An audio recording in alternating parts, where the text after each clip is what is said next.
Well, the semifinals are set. The men's Final Four. It is finally here in the 2024 edition of Roland Garros. Put it on the screen. We have Jannik Sinner, who came through. Grigor Dimitrov did a great job getting to the quarterfinals, but did not have what it took to stop Jannik Sinner here. Alcaraz playing Sinner, the match that everyone wanted to see. These two guys came in the tournament injured. Now they look anything but injured. They look outstanding. Remains to be seen if the two of them, we know they can test each other. Can they test each other hardcore enough that one of them, the winner, comes through and maybe that injury comes back? Could it affect them in the final? We don't know for sure yet, but I think it's safe to say they're looking pretty good. Maybe the injuries are gone. On the other side, of course, Casper Ruud, who got a freebie into the quarters after Djokovic pulls out with the knee injury and has surgery. This morning, I believe Djokovic had surgery. Word on the street is that it went well, but he might miss Wimbledon, and he might even have to miss the Olympics as well. Very sad news for the Joker fans. Casper Ruud got his freebie, and he will play Sasha Zverev, who looked very good as he took out the Demon in straight sets, despite coming off of 2 5-set matches back-to-back. Many people, including myself, thought he should win, but he might not be able to if the Demon could work him hard enough and get him tired. Zverev says he's not tired. He says his training guarantees that he is not tired. We have to mention this. Mr. Toolbag, school bus driver, taxi cab driver, inspired outfit wearing Greek tennis player, Greek god with the glorious hair, Stefanos Tsitsipas. He is out, and he came in looking like a semi-favorite, and Alcaraz destroyed him. Alcaraz completely destroyed him. He sent that school bus away. Anyways, that was an incredible match in which Tsitsipas said that there was some voodoo going on out there. That sounds more like a Dutch guy than a Greek guy. Anyways, John McEnroe, we also have this. John McEnroe blasts the French Open organizers for Novak Djokovic's injuries. They made a huge mistake. We got a lot of stuff, but let's go to a couple comments before we really get rolling and dive in to these semifinal matchups that we have tomorrow at the Roland Garros. As a Novak fan, says Joe V03, this is extremely frustrating. We were waiting for the French Open to see where he was really at, because we knew he'd be serious at a major, right? Maybe those other tournaments, not as much. Now we're going to have to wait for Wimbledon if he can come back from this injury. The word is that he will not be back in time for Wimbledon.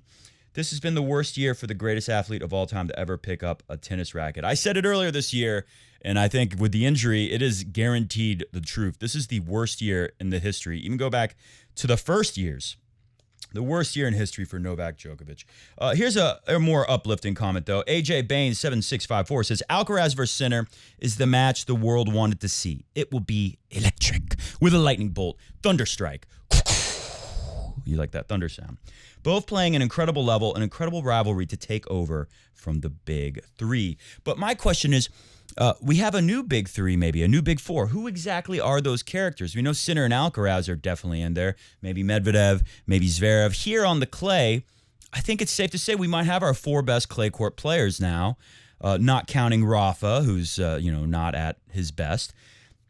Don't want to disrespect Rafa, but, active players from the younger generation for sure. These are our best guys. Casper Ruud has proven that, he can get to the finals a couple times before. This could be his 3rd trip if he can beat Zverev. And Zverev has always been very good on the clay. And, of course, a couple years ago, we thought he might even beat Rafa on the clay. I'm one of those people who really think he had a good chance to be able to win that match in the end. Crazy to say that when you're talking about Rafa. Matt, I know you're a born-again Djokovic fan, but cast your mind back to RG 2020, played in October when Nadal won without dropping a set, bagling Joker in the final. The conditions were colder and heavier that year. If Nadal had been fit, 2022 level, let's say, he would absolutely have been the man to beat, irrespective of the conditions not being great and optimal for him. I agree with that. If Rafa hadn't drawn Zverev in these conditions in the first round, sure. I think Rafa could have found his rhythm, settled in, and been able to do much better. Maybe we would be talking about Rafa in one of these semifinals today. But we know that's not the case because he did have to play Zverev. And in these conditions, first round, no other matches to warm up for it. Maybe Rafa would have been better off if he had to qualify, like Dominic Thiem and Diego Schwartzman had to do in their final French Opens. By the way, I don't think this is Rafa's final French Open for sure, especially from some of the things we've heard Rafa say. Tushar Singh says 4543 says it would suck if he has to withdraw Djokovic from Wimbledon and the Olympics, and it looks like he does. Let's move on to this, though. This is a comment that caught my attention.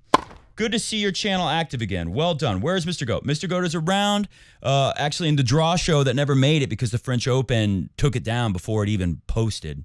You know, YouTube is they can get you before you do it now. Kind of scary. They're using AI. I don't know what they're doing. They took down my video for using a couple clips from the first day of play at the French Open. And in that video, Mr. Goat was like here on the desk like the whole video. So it's a shame. But Mr. Goat is doing well. He's had some health problems recently.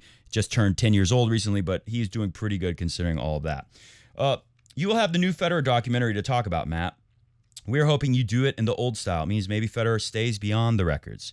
Wish you all the best. Well, you know what? We have reason to talk about Federer right now. Take a look at this that Roger Federer posted very recently. This looks absolutely perfect to me, and it makes total sense that Roger Federer, the king of technique in tennis, would also be amazing at golf. Watch his head after it goes. Look at that. Does that look familiar? Remember those forehands they keep the heads down? Look at that follow through. Yeah. Amazing. If there's any golfers out there, please comment. Let me know what you think of this technique. Yeah, if you were a golfer, let me play that again without Pete. No offense to Pete. I thought that was great analysis there. And I love how he pointed out Roger's head stays down like on a forehand with the golf club. Like Pete said, any golfers who are watching this, comment below what you think about Federer's technique. I'm not a golf expert, but that to me looks pretty perfect. Let's watch it again one more time without Pete. Roger Federer is the king of swing. I don't care what he's swinging. You could put anything in this man's hands, and he will make it look beautiful. As Pete said, he has the greatest technique when it comes to swinging. I don't care if he's swinging a tennis racket. I don't care if he's swinging a golf club. I don't care if he's swinging a rubber chicken. I don't care if he's choking a rubber chicken. I mean, I would pay to see Roger Federer swing anything. I would pay for Roger Federer to be right here in front of me holding one of those rubber things. You know those things are about this long, and they're made out of rubber, and they're kind of floppy. They kind of flip around. What are they called again? I believe it's oh, that's right. The TheraBand Flex Bar. I would pay Roger Federer to come right over to my house and have one of these things in his hands and just swing it all over the place. I don't care if he hit me in the face with it.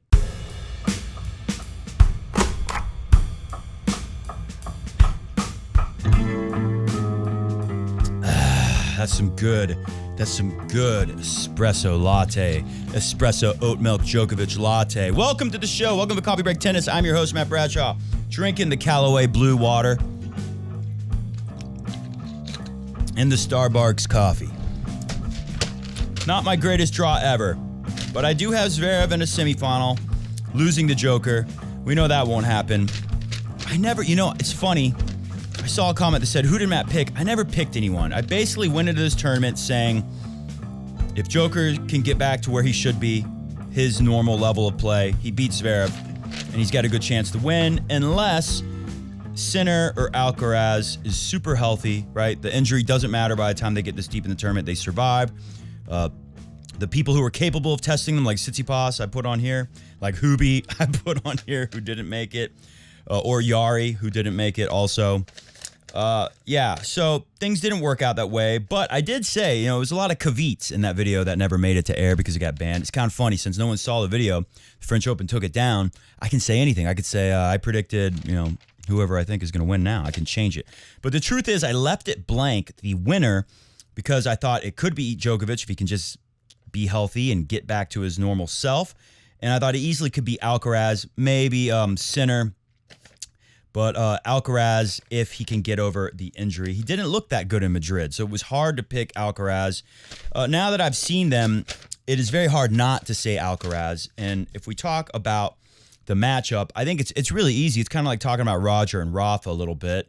It's the Miami Indian Wells test. Indian Wells, as Medvedev famously called it, is, blue clay or something like that, or I can't remember what he called it, but he said it's a clay court. He says Indian Wells is not a hard court. He yelled at the umpire saying, this is not a hard court. This is a disgrace. This is a secret clay court. And it kind of is because it's so gritty and bounces so high there, and the ball does fly fast, but you get a really high bounce. That's why Rafa has beat Roger in Indian Wells. He's beat Djoker there. He has won it multiple times. He never won Miami.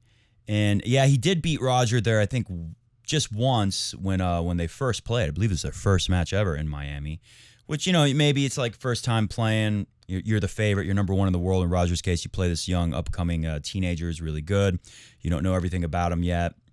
Understandable there. But other than that, always a struggle. And we're already seeing it in the head-to-head matchup with Sinner and Alcaraz. Alcaraz is beating Sinner every time at Indian Wells. Sinner is beating Alcaraz in Miami. And, I think Sinner will beat Alcaraz at Wimbledon. I think, Alcaraz might win Wimbledon again, sure. But I think when he has to play Sinner, Sinner will probably end up with the better head-to-head. And for the French Open, I see it the same way. Alcaraz should beat Sinner the majority of the times that they play here on the clay. But let's turn our attention over to Zverev. One time I found a clip of Zverev on court, and I thought he was rude to just, Rafa said how he wants to be remembered after he retires from tennis. And basically what Rafa said was that it's really important that, he's remembered for how he treated everyone around, right? Not just the most important people that you run into, but just people who work around the tournament, volunteers, your average Joe. Rafa is a kind and nice guy to everybody. Well, anyway, so I had a clip of Zverev not being a kind guy one time to some of the people working at the tournament. I don't remember who it was. I don't even remember exactly what happened, but I did see this in the Demon Hour match. So even though I've criticized Zverev in the past for how he carries himself on the court, here was an example of him doing something total opposite. Let's give him some points. I'm showing footage from the French Open. There's no sound. I'm talking over it. So there was these kids in wheelchairs that got to walk out with the players, and you could see, I thought it was kind of weird because they just kind of roll them off to the side as the players walking onto the court, and then the kids and the wheelchair kids, for lack of a better term, better thing to call them, maybe they play wheelchair junior tennis. I don't know. But the kids in the wheelchairs, they were kind of pushed off to the side. Didn't really feel like they were a part of it as much as you would think, And I was hoping as I watched, I was like, well, I hope the players are going to, say hello to them at least, right? Make it this is a moment that they'll probably remember for the rest of their lives. They're coming in, hearing everyone cheers, the players walk in, but maybe they don't really feel like a real part of it until the players, say what's up. And you can see there, Zverev shakes their hands, says hello, how are you doing? And the Demon did not. Now, I know they're focused. It's a big match and everything, but I'm going to give credit. I do remember a time playing a clip like that saying Zverev is not a nice guy. There was a clip that made him look like a pretty nice guy. This is a Tsitsipas Alcaraz stat. We'll look at that later. Here's another thing in Zverev's favor. You remember back in 2020 when Zverev lost the U.S. Open final to Dominic Thiem. Many people say that Zverev basically choked it away. They both kind of choked it away at times. But Zverev ultimately choked the most, and he hit 20-something double faults, something crazy. Well, look at the toss. It was very high, and it moved around. We've showed stats before where it shows all of his tosses in a few matches or whatever. We always show Federer's spread. They call it the spread. Federer's tosses are all in this square, right? They're all somewhere in between my hands above his head, right? He's tossing up there. They're all landing somewhere there. And then Zverev's was it was something crazy, 5 feet difference or something. I can't remember. Maybe it was 3 feet, whatever it was. It was at least triple what Federer's spread was on the toss. But here's another way to measure it. Let's just look at the height alone. In 2020, it was very high, 4.3 meters. 2 years later, he got it down to 3.9 meters. And then now, 4 years later in 2024, he's got it down to 3.5 meters. It's a total of 0.8. That's quite a difference. And it is part of why we see Zverev hitting a really high percentage of serves in. Let me see if I can find this stat. Take a look at the stats. Pretty incredible. I know I always say with clay every year that return stats are more important in predicting winners, but I think tomorrow we're going to have some really fast conditions, and it's going to help the servers who are have the weapons and are doing well on serve. And look at this list. These are guys on clay in the last 52 weeks. How often do they hold serve? Sinner on top. No surprise there. He's on top holding serve on all surfaces. But Zverev is right there. And it's funny because if you look at Zverev's win on second serve number, it's not the best, against all these other top players. And if you just isolate for that, he's pretty low. But win on first serve is very high for Zverev, not quite as high as Sinner. But look at his first serve in, and that brings me back to that toss graphic we showed you. Lowering the toss helps you get more first serves in. It's easier to hit your serve when you lower the toss. And look how far ahead he is.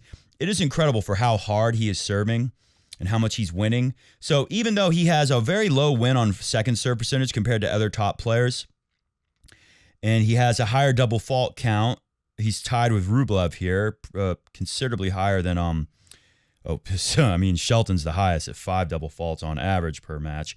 But even though Zverev's a little higher, that's not a crazy average per match considering he was into double digits not that long, 4 years ago when we showed you that picture from when his toss was super high.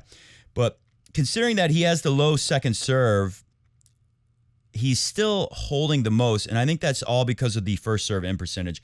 71%. That is 60% from Sinner. That is just way higher than everyone else, and he's crushing it.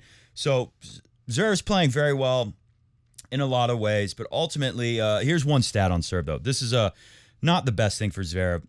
Talking about returning, who's converting on the break points? Zverev in the final 8 players here, the quarterfinalists. Djokovic right there near the top. I mean, De Minaur's at the top and didn't help him too much. Didn't help Djokovic that much either. And then a pretty big drop-off, right? De Minaur 10% down to Sinner, and then another 15% down from Sinner to Zverev. Maybe that could hurt him. That is, like I said, being on top of this list obviously didn't help De Minaur. And the guy on the bottom of the list is the guy who beat De Minaur, but still it is a stat to notice. Maybe that could be a factor when he's playing, let's say, in the final against, let's say, Alcaraz. I could see Zverev and Alcaraz. I guess that's my prediction for the final. And we'll make a prediction for who wins it tomorrow. But, maybe that could be a factor there, especially if they're able to break. That's the thing. Zverev is holding so much, but if Alcaraz or a Sinner is able to break his serve more than anyone else has in the tournament, or if Casper Ruud could do it tomorrow, that could maybe be a problem when he's not converting as much when he has a chance to break back. But one more thing about Zverev. Let's take a listen to this. This is from the match yesterday. I can't remember exactly when, but Zverev's winning, and he's looking good. And one of the Woodies, Mark Woodford, says this. Look at Zverev there, break point down, and he was able to do backhand volley and then the finish to the game as well. He's coming up with the answers, coming up with the goods. And I think that's why I kind of started to really warm towards Zverev, and the opportunities or chances of him winning a slam have improved. He's willing to lay it on the line. I like to see it rather than squander the opportunities, trying to rally from the baseline and miss these opportunities of using his frame and presence. So he's saying I've warmed, and I have too. I think a lot of people have. Woodford has warmed towards Zverev's chances of winning a slam. Some of us thought maybe he missed his window, and now Sinner and Alcaraz and guys like that are here. But I think this is actually a good time for him to do it, especially knowing, they don't look injured, but Sinner and Alcaraz are maybe not 100%, especially after they go head-to-head and destroy each other. Of course, Casper Ruud could blow this whole thing up tomorrow, but I do like Zverev's chances here, actually. And as Woody was pointing out there, he says part of the reason why he's warm towards him, he's talking about Zverev saving a break point by coming into net. He said he's not passing up these opportunities, using his frame, his size. All right, we saw John Isner do it much slower than Zverev, not anywhere near the mover that Zverev is in John Isner. But John Isner was able to do great things in his career, making semifinals in majors. And a big part of that was how he was able to work on developing his full game, the full range of his game, and get into net using his long arms and incredible height, the big frame that we just heard Woody talking about. Mrs. Cat is doing something crazy upstairs. I don't know. Sounds like she's destroying something, so forgive me for if I get a little distracted. Anyways, he's saying that Zverev in the past would back up and just play even more defensive. And I was reading recently that as a junior, Zverev would win a lot playing kind of defensive and just outlasting people, and you see it come out when he's in trouble. I was very critical of Zverev years ago, saying, he's not going to win a major. He can't hardly win matches in majors because he just backs up and lets everything kind of come to him. And these top players who win, they don't pass up opportunities to attack and finish points. And he's saying Zverev, he's impressed by him not doing that as much now, and the fact that he's able to come into net, even when the pressure's on, the stakes are high, he's able to come up there and use that to his advantage. It is a huge factor. It could maybe be enough to push him over the line. Okay, so here we go. Head-to-heads. Let's look through this really quick, and then we'll get out of here. Alcaraz and Sinner, they're dead even. I think Alcaraz wins tomorrow. I told you why. The main reason you can see in Indian Wells, even though he drops the set 1-6, the surface helps his game, hurts Sinner. 6-3, 6-2, he gets out of there. I remember that match pretty well. I remember thinking, wow, Sinner is really like, maybe Alcaraz is hurt or something. He's not 100%, his confidence is hurt, whatever. Sinner is incredible. And then when Alcaraz started to come back, I was like, yeah, this totally makes sense that Alcaraz would be able to do this. And after he won the second set, I had a really good feeling Alcaraz would win in the third and take it. Of course, he did. They tend to win 2 in a row. So the first time they played 3 years ago, a little less than 3 years ago in the Paris Indoors Master Tournament, Alcaraz wins in straight sets. Alcaraz is a little more established than Sinner is at that point in time. Then they just go 2-2-2, right? Sinner wins 2 in a row on clay, beats him 6-7, 6-1, 6-1. I don't remember that match in UMAG 2022. I'm actually curious what would have happened. They've only played on clay that one time. Anyways, it was a long time ago. I wish I could remember what was going on with Alcaraz then, but I am a little surprised to see that. Of course, Sinner beats him at Wimbledon in 4 sets back in 2022. I can't even remember when UMAG is played. That's a smaller tournament that you usually don't see top players at. They probably won't be playing there again anytime soon. U.S. Open, Alcaraz takes out Sinner. Again, this is a place, U.S. Open, Federer and Nadal never played there, but it's a place where you get a higher bounce now. Rafa has done well at the U.S. Open. Going to Carlos Alcaraz, wins it again, 2 in a row in Indian Wells. No surprise, they're straight sets. They play in Miami. Sinner beats Alcaraz there. They play in Beijing, another one of these lower bouncing indoor courts. I think Beijing is fairly fast, but it's definitely lower bouncing. Just like Miami is much lower bouncing than Indian Wells. So no surprise that Sinner beats him there. And, of course, this most recent one this year at Indian Wells. So I think it's going to be the same pattern, 2-2-2-2-2. And then it's going to reset because I think Sinner will beat Alcaraz at Wimbledon right after this tournament is done. And then maybe he'll be able to get him in Cincinnati, possibly. Maybe not. I like Alcaraz in Cincinnati. He usually does pretty well there. So we'll see if they can keep swapping 2 at a time. But I think Alcaraz is definitely going to get the second one here. Let's go over here. They're basically dead even as well. They've both won 2 matches. Zverev got the first one in Acapulco in a walkover. Cincinnati, Zverev wins in 2021, beats him again in Paris. Casper Ruud wins most recently in Miami in 3 sets. And then last year, 6-3, 6-4, 6-0 with a bagel. I don't think you can count that one because, remember, the year before that, Zverev has that horrible injury, hardly plays at all for the next year. He doesn't play the rest. I don't think Zverev played a match after the French Open in 2022 against Rafa when he pretty much destroyed his ankle. I don't think he played again the rest of that year. I can't remember when he started coming back in 2023, but by the time we got to Roland Garros halfway in, I don't think he was close to what he is today at all. So I would throw that result out, and I'd say there's a little more pressure on Casper Ruud to get into another final here. Maybe Zverev can put some pressure on himself because he has great expectations, but I like Zverev tomorrow. Let's go to John McEnroe blasts French Open organizers for Novak's injury. I don't know if I totally agree. I think it's more to do with the sweeping of the court and the conditions like Djokovic was talking about, but McEnroe says, putting Djokovic 37 on court at 10:30 p.m., you cannot be serious, against Musetti in the third round without knowing how long this match would last was a huge mistake on part of the organization. The weather was bad. They were in a difficult situation. I understand they wanted to catch up, but there were other solutions to finish the... It kind of sounds like Mac. There were others... Yeah, I agree. At the time when I saw, I was like, why are they putting Dimitrov and Zizou Bergs? Why are they squeezing them into the court, into the schedule? Couldn't they figure something else out? I agree there. He continues. Novak had been bothered by his knee for a few weeks. He had to fall asleep at 7 a.m. and come back to play a day and a half later against Cerundolo in the 4th round. YOLO. It's a challenge for anyone. He had to fight 5 sets again. It's too much to ask, even for Novak. We can't say for sure. It's one of the reasons why he injured his knee. In any case, you don't treat a player, even less the best player in the world, that way. Last thing I will leave with you, 2 things. Djokovic sad comment to his mom after being forced to undergo surgery. The word is that after Djokovic woke up out of the anesthesia after the surgery, and in this article, it's the Express. They're terrible. I'm not sure if they're talking about this surgery from today, yesterday, whenever it was. I think this is when he had the medical intervention, as he called it, on his elbow back in 2018.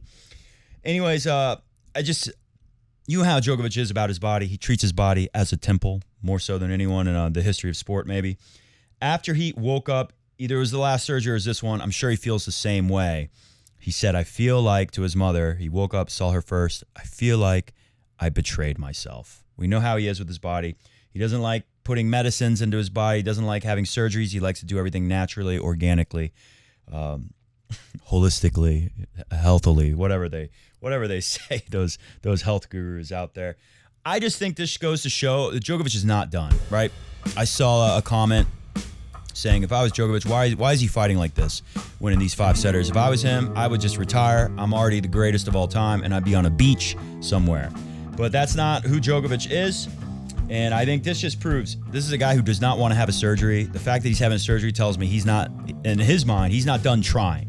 Maybe he won't win a major ever again. I hope not. I hope that's not the case. Maybe. You never know. Roger had a knee surgery, was never able to come back and win again. Maybe he won't be able to win, but this tells me that he believes, it's worth trying. So he's going to work really hard, and I believe he said something in his statement after the surgery, something similar, that he still has a very strong desire. Last thing, John McEnroe reveals what sets Iga Swiatek apart on clay as he makes French Open prediction. I've been watching her.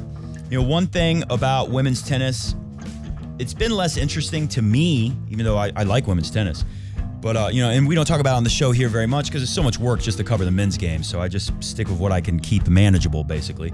But one thing we don't talk about women's tennis the past years, especially since Serena's gone or on the decline, when she started to be on the decline, there is not anything like the big three, these stories where you got to see what's going to happen next. Are these guys going to be able to hold on to dominating the sport or not?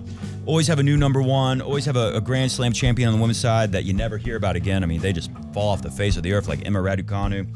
Anyways, Iga Swiatek, however you say it, Polish girl, woman, she is the exception now. She is starting to do something kind of like Rafa a little bit, and I think it's worth talking about, and I will be watching her on Saturday for sure in the final. McEnroe breaks it down. Why is she so good? She's a natural mover on clay. She gets in and out of the corners better than any player, including most of the male players too, says Johnny. Sorry, I can't stop doing that.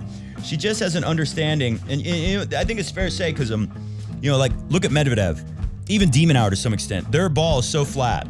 The clay does not help their ball. No matter what conditions the clay is in, it doesn't really help the ball they have. They like the Australian Open, right? They like Wimbledon. It doesn't help them, but now they're able to have good results, right? They're able to make quarterfinals for De Minaur, where I guess Medvedev lost in the round of 16. They're able to have better results here now because they're finally more comfortable moving on the clay. And she is just so natural of a mover on clay, as McEnroe points out here. Maybe it is true she's getting in and out of the corners better than even some of the male players. She just has an understanding of the court and a comfort level that players don't have in her game naturally. She can play other surfaces. She's still learning on grass. She's working on her net skills, but you don't need all that here. What she brings is intensity and a level that most players can't match. Off the ground, she can take the ball early. She can play defense when she needs to. She's extremely difficult to beat. I'd be surprised if she doesn't win 3 or 4 more of these things. We'll see what happens, but she certainly knows what she's doing. Is she going to be like Rafa? Obviously, who wouldn't want to be like Rafa on clay? She's doing pretty good so far, winning 3 out of 4, and I think she's going to win at least 3 or 4 more. That doesn't get her to Rafa's count, but it gets her about halfway there. So pretty incredible. We'll be having our eye on Iga on Saturday to see if she can be, a quarter of a Rafa, a half of a Rafa. We'll see where she ends up. We'll be back tomorrow after the semifinals. Be sure to comment below because it will be Bierhoff Freitag. Auf Wiedersehen.